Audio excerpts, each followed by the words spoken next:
Hello students, welcome back to our YouTube channel. This is Neetu Yadav and we are going to continue the topic from the chapter Equilibrium of class 11th जो हमारा continuity में है अभी.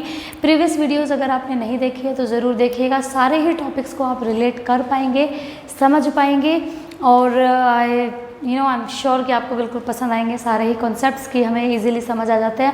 बहुत easy language में कोशिश होती है हमारी कि हर टॉपिक को एक्सप्लेन किया जाए बिल्कुल इजी तरीके से, इजी मेथड से, सिंप्लीफिकेशन के साथ आपको वो चीज़ें समझ आएंगी. आयनिक इक्विलिब्रियम हमारा चल रहा था, बहुत सारी चीज़ें डिस्कस कर चुके हैं. एक छोटा सा पहले 2 मिनट का बिल्कुल एक जो कॉमन हर चीज़ से निकल के आया है वो डिस्कस करते हैं. फिर एक टॉपिक हमारा रहेगा आज का जो हमने कंसिडर किया है उसको करेंगे. आयनाइजेशन की बात हो रही है. जब हम आयनिक इक्विलिब्रियम की बात कर रहे हैं तो वाटर के केस में जब हमने आयनाइजेशन की बात की थी तो इक्विलिब्रियम में हमारे पास कुछ इस तरीके से एक्सप्रेशन आया था.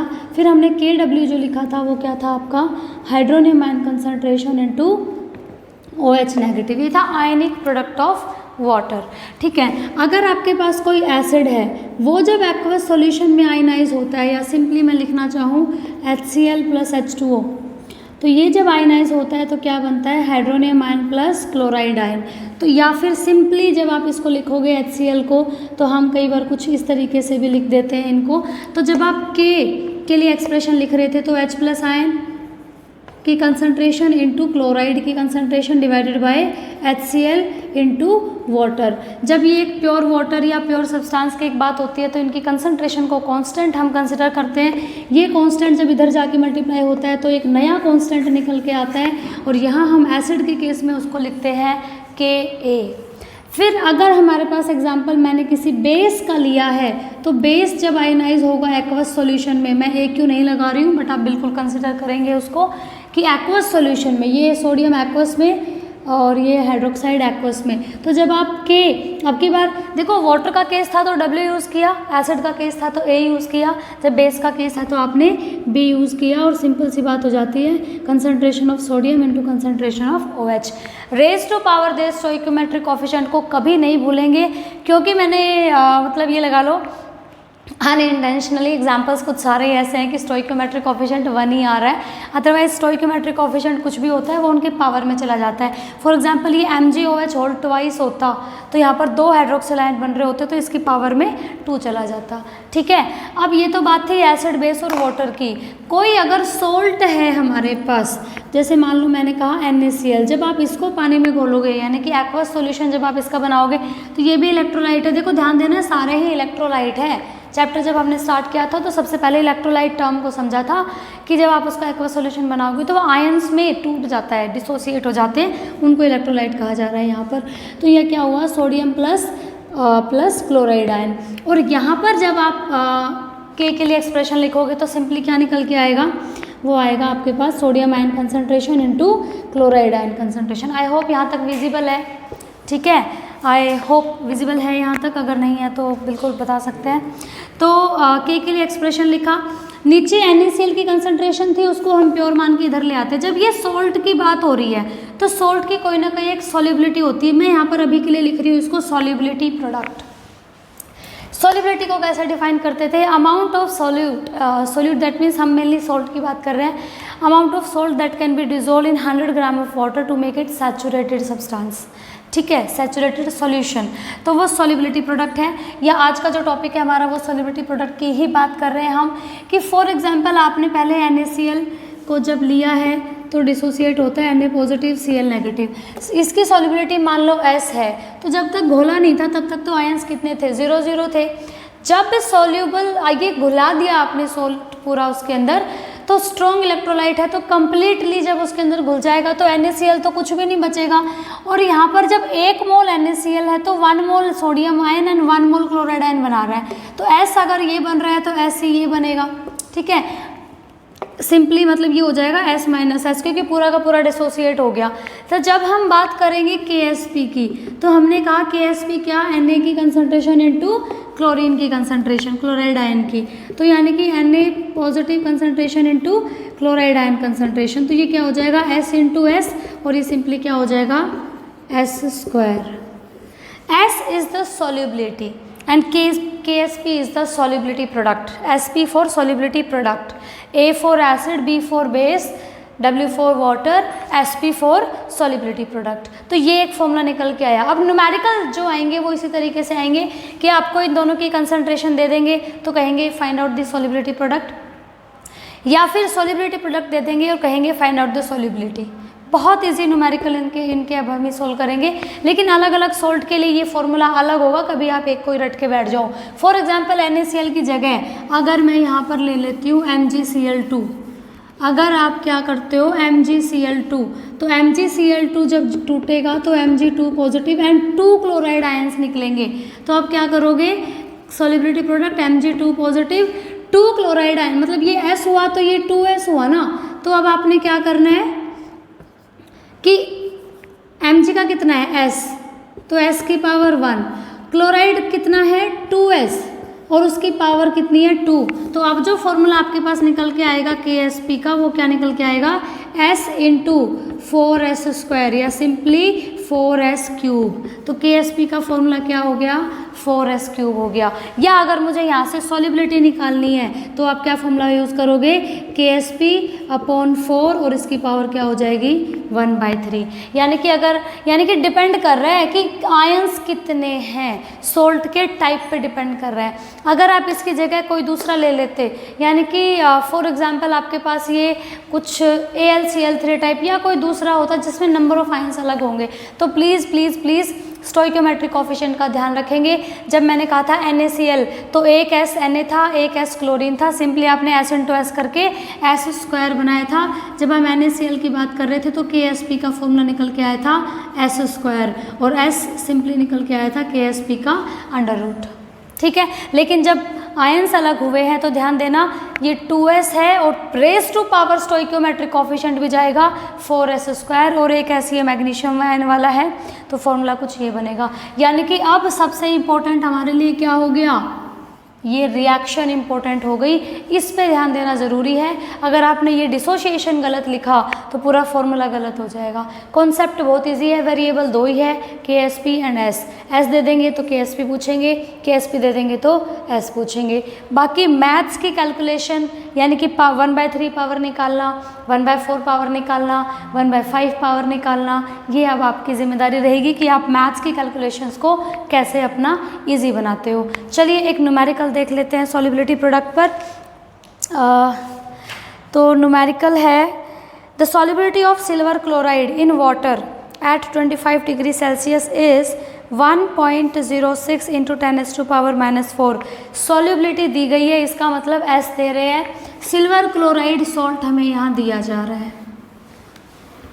ठीक है, तो एक छोटा सा जो कॉन्सेप्ट जो सभी में कॉमन नज़र आ रहा है वो मैंने इसलिए उधर लिखा था कि हर एक का आयनाइजेशन हो रहा है और इक्विलिब्रियम कांस्टेंट के लिए एक्सप्रेशन लिख रहे हो, और जो कंप्लीट एक मॉलिक्यूल की कंसंट्रेशन होती है नीचे जो न्यूट्रल मॉलिक्यूल की, जैसे एसिड की, बेस की या सोल्ट की, वो उधर आके मल्टीप्लाई होकर एक नया कांस्टेंट निकाल के ला रही है जो जिसको हम Ka, Kb, Kw। अच्छा एक चीज़ और याद रखना, जब एसिड बेस से ही कोई सोल्ट बना होता है तो Kw का अगर आप रिलेशन निकालोगे तो वो Ka इंटू Kb निकल के आता है। ये भी एक चीज़ है। फॉर्मूला और भी है बहुत सारे इसमें, बट हमने करने हैं कुछ selected. Silver chloride AgCl in water at 25 degree Celsius. अब देखो AgCl की बात की गई है इन्होंने, तो AgCl का जब आप डिसोसिएशन करोगे तो क्या करोगे, Ag positive and Cl negative, और KSP का जो फॉर्मूला यहाँ से बनेगा वो क्या बनेगा, दोनों के S हो रहा है यानी कि S², और S का क्या बनेगा √ऑफ KSP। तो ये दो फॉर्मूले हैं जो अब हम इस न्यूमेरिकल में हो सकता है कि हम यूज़ करें। तो सॉल्युबिलिटी आपको गिवन है यानी कि आपको S दिया गया है।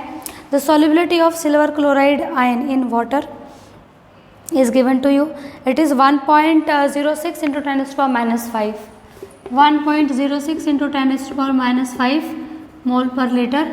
Now the question is find out solubility product. तो बहुत ही सिंपल सा चीज़ है, KSP is equals to S² और S आपको दे ही रखा है, तो सिंपली आपने क्या करना है, इस वैल्यू का स्क्वायर करना है और आपके पास आपका आंसर होगा बिल्कुल। तो कोई प्रॉब्लम ही नहीं है, आई थिंक बहुत इजीली इसको कर पाओगे। स्क्वायर करना है 1.06 इंटू 1.06 और 10 की पावर 5 इंटू 10 की पावर 5 -5 क्या हो जाएगा, -5 क्या हो जाएगा, 10 हो जाएगा। तो आपके पास इन दोनों की मल्टीप्लाई आपको करनी पड़ेगी।